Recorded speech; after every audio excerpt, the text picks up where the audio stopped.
याकूब के 12 पुत्र थे, पर वो अपने पुत्र यूसुफ को सबसे ज्यादा प्रेम करता था। उसने यूसुफ को एक विशेष चमकीले रंग का अंगरखा दिया। यूसुफ के भाई उससे ईर्ष्या करते थे। उन्होंने उससे नफरत की।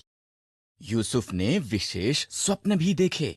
मेरे स्वप्न में हम खेत में पूले बांध रहे थे, उसने कहा, और तुम्हारे पूलों ने मेरे पूले को दंडवत किया। यूसुफ के भाइयों ने उससे और भी ज्यादा नफरत की। यूसुफ ने एक और स्वप्न देखा।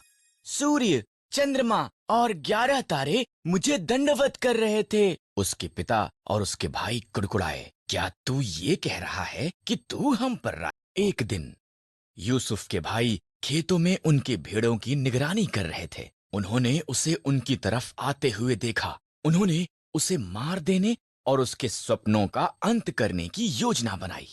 हमारे भाई को मार देना गलत होगा, रूबेन ने कहा।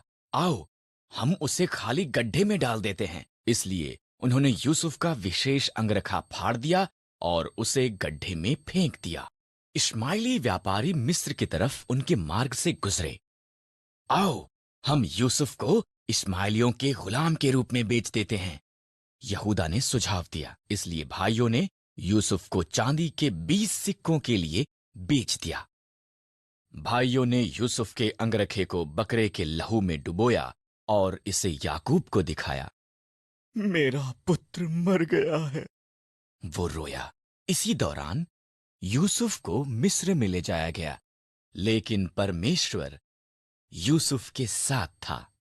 मिस्र में इश्माइलियों ने यूसुफ को पोतीपर के पास बेच दिया, जो फिरौन का हाकिम था।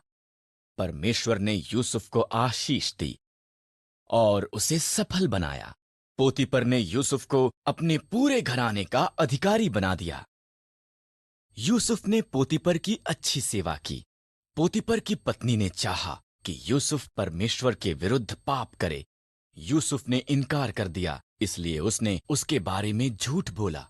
पोतीपर ने अपनी पत्नी पर विश्वास किया और यूसुफ को जेल में डाल दिया गया।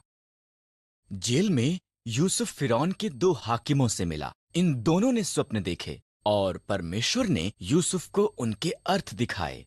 यूसुफ की व्याख्या सच्ची हुई। पिलाने हार को आजादी मिली, पर पकाने हार को फांसी दी गई। 2 साल बाद फिरौन ने व्याकुल कर देने वाले 2 स्वप्न देखे।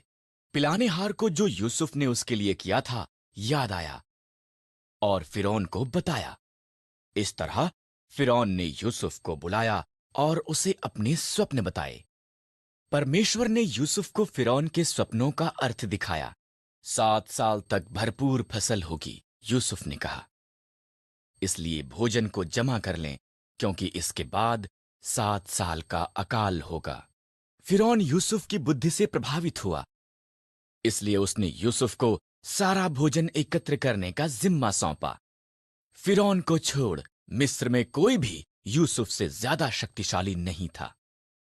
यूसुफ के भाई मिस्र में भोजन खरीदने के लिए गए। उन्होंने यूसुफ को दंडवत किया, पर उसे पहचान नहीं पाए।